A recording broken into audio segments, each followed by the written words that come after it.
Hey, what's up, all? I know many people don't watch these Roadside videos. The quality sucks. So let me just say right out of the bat, I will most likely, if I talk it through with my wife, be doing a live stream this evening all about these riots and what's going on with it. Twitter and censoring Trump's tweets and all of that good stuff. But this is just a little preview of that. But it'll have better quality tonight. So if you get tired of seeing the video come out when I get to the tire shop and stuff like that, feel free to turn away. Wouldn't mind you in a bit. Besides, who wants to look at my ugly mug as I go on an errand and do a video in the car? So, but thank you for those that have joined me. So yeah, let's talk about last night. So I was arguing with people until 3 in the morning. I was watching the footage. For those of you who don't know, Minneapolis was set ablaze. At least one precinct, possibly two, was overtaken. The cops were ordered to stand down. Literally, the city was lost. There was no police. If you were in need of police in Minneapolis last night, you were sorely out of luck. Possibly an argument for the Second Amendment, eh? I think that it's more than that, though. It's despicable. It's a disgrace. So the first thing I'd say is, I called it what it was right out of the gate. This was left-wing terrorism. It's domestic terrorism. And as such, they should be dealt with as terrorism. I don't wish that bullets just be rained down upon them, but they should be huddled in, arrested, all of them, to the best of their ability, and if they fight back, then force is an option, including an up to lethal force. I totally agree with that. I agree with Trump's tweet. Even if that wasn't what it was saying, I have no problem with that. If it was my life and my personal property at risk, I would want it defended by the law. I pay taxes. I have rights. And the government is, in my local and state government in this case, in Minneapolis, has a sworn duty to protect me. They did not. Instead, they allowed these rioters to take control of the city. If we allow this to continue, it will set the precedent that this could be done all over the place. Just like I talked about yesterday. Why can't you draw cartoons of Muhammad? Well, because the murders worked. That's why. And that's the precedent that we're setting here. Light your city ablaze. It's okay. The governor will bail you out. You'll be a cult hero. Go steal your TV. It's cool. It'll work out. So we also saw about 10 cities have some form of protest last night. Some more violent than others. Denver's was pretty violent. Phoenix was apparently a little violent. Columbus was a little violent. Louisville, I heard there were shots fired, but I'm not so sure that anyone was hurt with that. So who knows what the story on that is. I'm going to lose you in a second. But let me just give the breakdown overarching what I think about all this. I think that this is a result of Democrats and the media and the establishment and the left pushing forth this cultural Marxism identity politics for years. The Republicans lost the culture war. That you wonder why I talk about the entertainment industry. I talk about these 4 things that control the narrative all the time. The entertainment industry, Silicon Valley, the mainstream media, and what's the 4th thing I talk about? Academia. They have a stranglehold on academia. This is the prevailing thought now in academia, and I don't just mean universities. I'm talking all schools. 95% is pushing a narrative that the country is racist, the country's horrible, we screwed over the Indians, that's how we got our foundation, and so we should all be ashamed, and all of the wealth of the country is built on ill will and corruption and racism, and then, this country hates black people. The data be damned. It doesn't matter if you could point to the data and go, no, that's not the case. These idea that cops are out hunting to kill unarmed black people is not true. Are there a few bad cops? Yes, in a population of 300 million people. Law enforcement, there are hundreds of thousands of people that have that job in this country. Yes, you're going to be able to find bad apples. Could police do more to rein in those bad apples? Absolutely. That's a possibility. But again, check out my video I did last night on Tony Timpa. Tony Timpa was a schizophrenic white man who called the police. They basically killed him in the exact same way they killed Floyd. Knee in the back, kind of towards the back of the neck. They sit there, they laughed as he died. Remember the riots? You remember, I don't remember it. Do you remember the media and the Democrats saying, oh, this is proof that the country hates white people, that cops hate white people? I don't recall any of that. Why is that? Because this is all about selective outrage. They come up with a narrative and then they only push forward evidence that they think supports that narrative. So there are millions of people in this country that have been trained for decades. This country is racist. Cops hate black people. And so now they feel like heroes fighting back. Yes, a lot of these people the looters and stuff, a lot of them are just opportunists. I get it, and they're despicable as well. But look, notice, by the way, this isn't I had someone accuse me, oh, you're concerned about this because it's black people. Were you watching the same footage as me? Because I saw an awful lot of white people in those riots. I didn't distinguish by color. I could care less. But, in fact, a lot of the people you see orchestrating this, it's clear that they are professional provocateurs or they're professional rioters. They're Antifa. Why wouldn't Antifa do this? When do they ever get theirs? Now, if you fight against Antifa, ask the Proud Boys. You'll get yours. You'll go to jail. Once in a blue moon, a particular member of Antifa will do something bad, and they take that one person down. But Antifa's been doing this at lower levels for years. And then we had Ferguson, who was punishing Ferguson for no one. And then you had the riots after Trump won the election, who was punished, no one. And then you had Charlottesville, which, yes, the most heinous act was that vile person that ran over that woman in the car. But I went through that and watched hours. I probably did videos where I watched 12 hours of footage and went through and was like, here we could see the people on the other side. Black Lives Matter people, Antifa people that were armed with weapons, beating the crap out of people on the other side while the police sit there and allow it to happen. That's what the narrative's been. Remember, they were considered heroes. Antifa was heroes after Charlottesville. And people like me said this is incredibly dangerous. So once you set the precedent, these people, not only are they not a problem, they're moral people. Watch Don Lemon last night. Watch anyone on CNN. All they can tell you is these people are legitimately agitated. And, you know, these are mostly peaceful protests, says the guy, the newsman on MSNBC, as he stands in front of a city ablaze. Mostly peaceful. This is what do I think the Democrats want riots? I don't know. They'll certainly spin it to their advantage, so it doesn't matter if they wanted them or not. But they certainly wanted the conditions that came, just like with all the radical Me Too movement, just like with the Bernie stuff, they're more than happy to weaponize it. They loved weaponizing Bernie supporters until Bernie supporters turned on the DNC. They didn't like that so much. They dealt with that right quick. But when the Republicans wanted to, like, say, well, look at what these Bernie supporters are doing, engaged in violence, intimidation, they said, oh, you're racist, oh, you're terrible. These Bernie supporters are just noble people. Antifa trying to keep Milo Yiannopoulos off of campus in Berkeley. Noble people trying to keep an evil Nazi off campus. Trying to keep Ben Shapiro. Trying to get Andrew Murray. Oh, that's all noble people. They're great people. When you do that enough times, people are LARPing it. They're like, yeah, I went in on that. Yep. And so they come from even out of the city to be able to do these riots. And the Democrats love it. That's exactly what they want. The people that play identity politics, they want to make the story real simple. They don't want to have to explain, wait a minute, if you're the party of black people, how come under your leadership, in almost every single example, black people end up worse off financially? How's that? They don't want to explain that. The story's real simple for them. White people racist, Republicans racist. That's it. Simple story. Women, they don't want to explain to you what they're doing to help women. They don't want to explain to you how Trump's economy before the lockdowns and stuff was doing better for women than any economy in the past. So they just say, Trump's misogynist. Republicans are misogynist. And people believe it. They vote against their own economic and well-being because they fall into this narrative that, oh, if you disagree with this other side, then you're a bigot.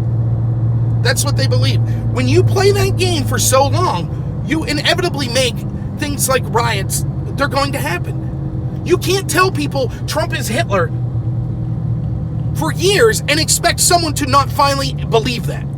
It's the same with this. When you've been telling communities of people for decades now, this is a racist country. And you're rewarding the people. Kaepernick gets rewarded. The people that do this get rewarded.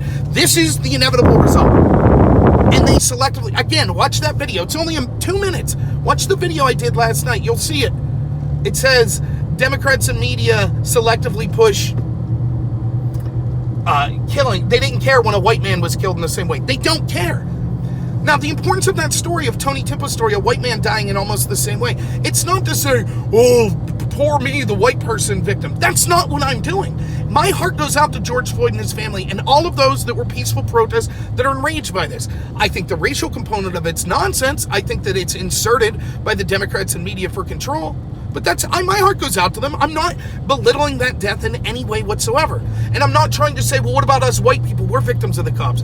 What I'm saying with that video is, look at the selective outrage. Look at the people that are pushing the outrage with George Floyd. They didn't have a word to say when a white person died in a similar way. Not one word. They didn't care. So if it's evident that one cop and 3 sitting around putting their knee on the back of a black man, that's evidence of racist police. And so that you can have people like Ice Cube say it's time to start fighting back. You can have people like Kaepernick say this is proof of a racist country. You can have all these Democrats and celebrities say all of this stuff.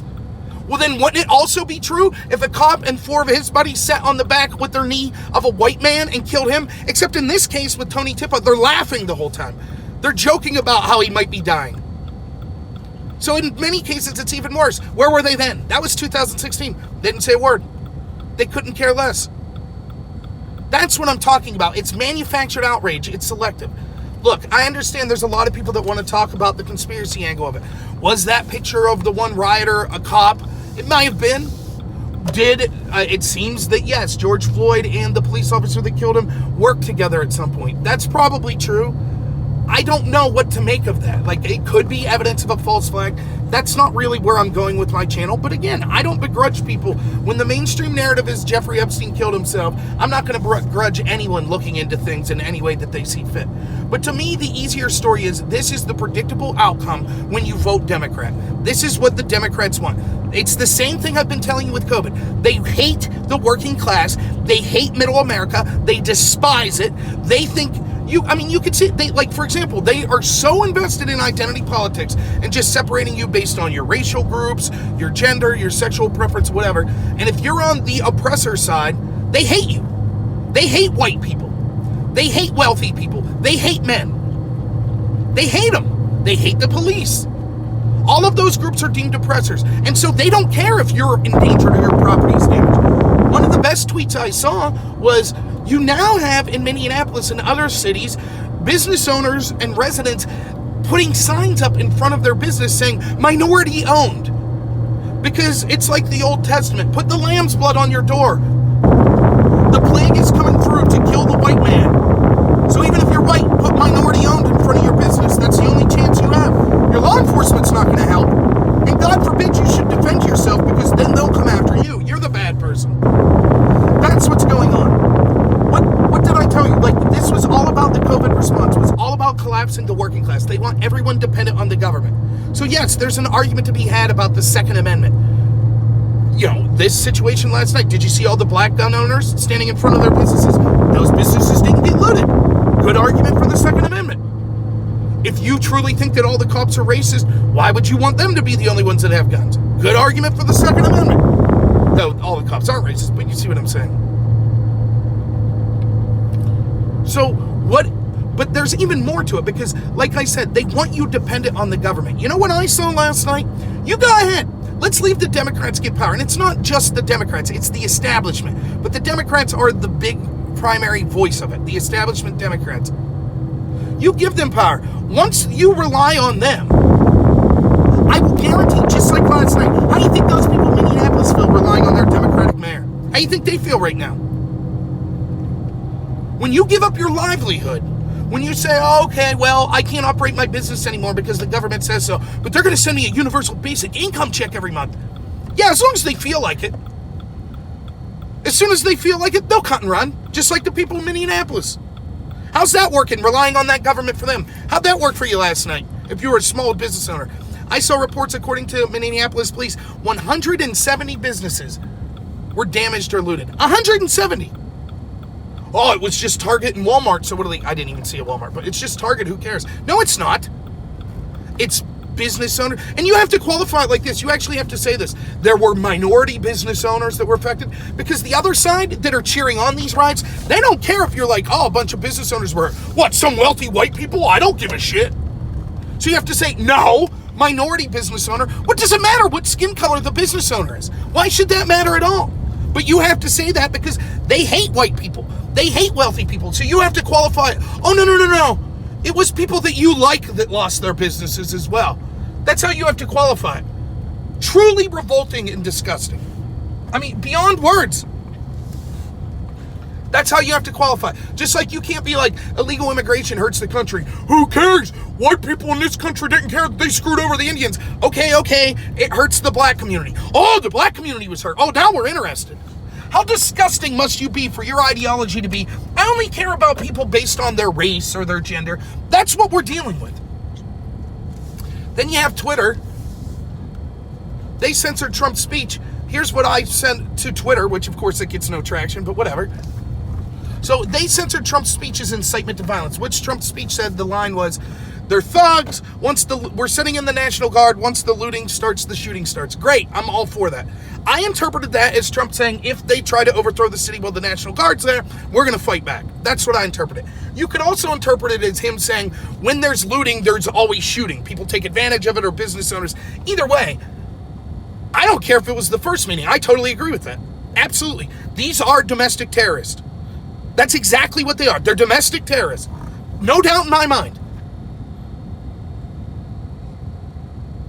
If you have your normal police and some white wife beater's beating the crap out of his wife, and then he's throwing Molotov cocktails at businesses and stuff, you don't think the police would use force against that person? But all of a sudden it's inappropriate to say, we're going to use force against these domestic terrorists. Oh, but they're legitimately angry. So what? I'm angry. I'm not out there firebombing businesses. That's your anger, whether it be justifiable or not, doesn't give you an excuse to burn things down and to attack people. Who knows how many people were hurt or robbed from? We don't know. The police weren't even there.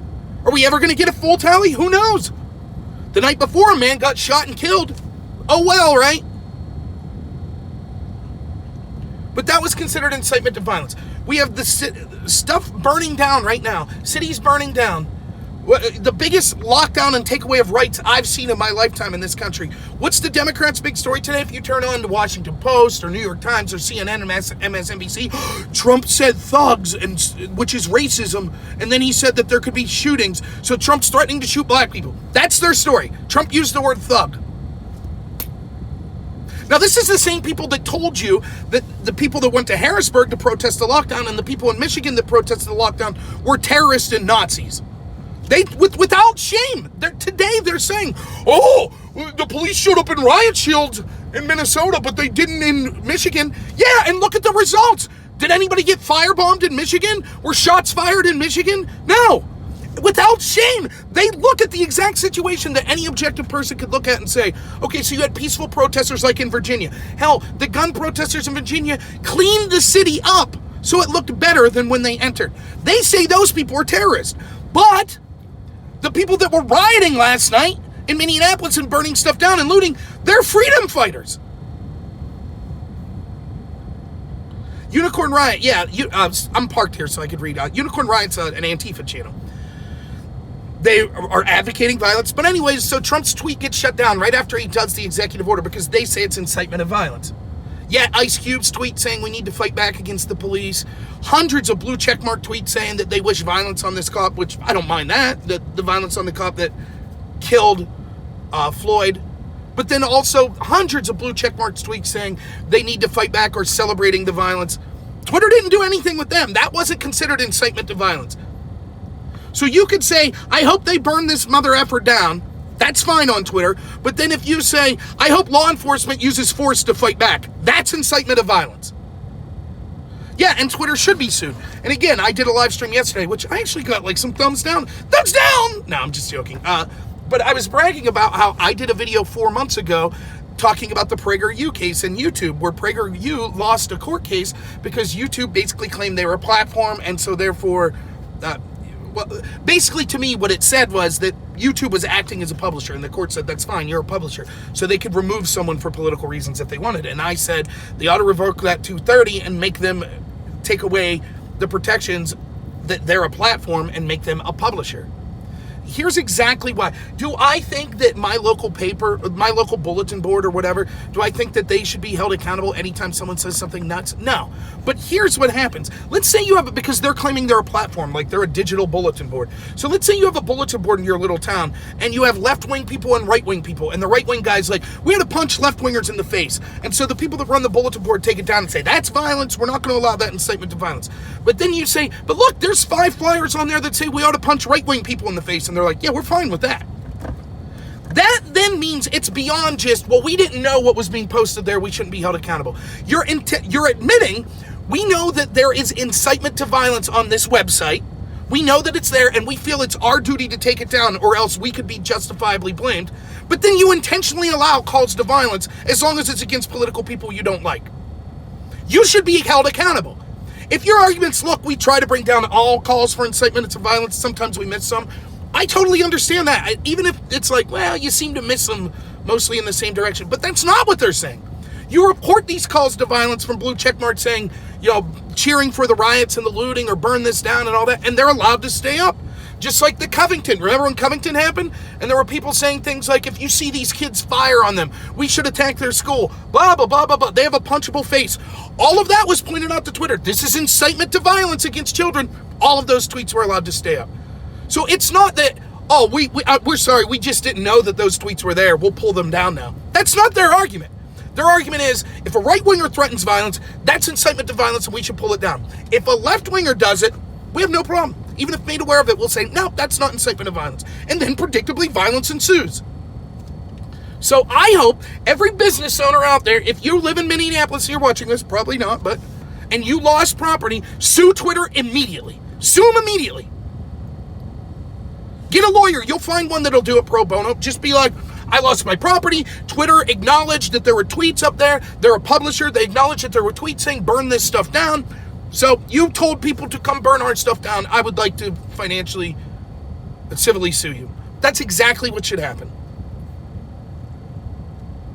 Look, I got to run in here to the store. We're open today. We're green today, baby. Woo! First day in Pennsylvania. No one knows exactly what green means, but I guess I can go get a cheeseburger now if I want in the restaurant. Yay! You got to love your rights. The rights in the Bill of Rights that are now just suggestions. I'm allowed to keep them until Tom Wolfe says no, then sorry. But anyways, I'll leave you with this. I've said it a million times on my channel. Cicero has this famous quote. I'll butcher it, but it has to do with this. And he's from Roman era. You could survive enemies at the gate, but you can't survive enemies within. What this situation with Minneapolis, the intentional inflaming of racial division, based on people that hate the middle class of this country, that want to usher in globalism. They want to destroy this country. They want a globalist system where they have all the power. That's what they want.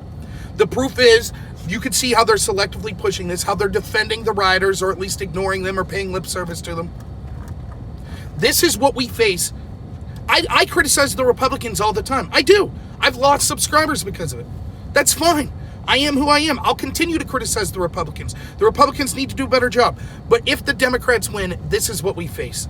This is what the leadership of the Democratic Party wants. Not your neighbor that's a Democrat, the leadership of the party. So, all right, I'll be doing a live stream probably later tonight at some point. Please check that out. It'll probably be after 5, 6 o'clock, so maybe like 8. We'll see. But my phone's going to die here. I got to go get some stuff. So thanks so much for listening. As always, stay safe out there. And as always, have a good one.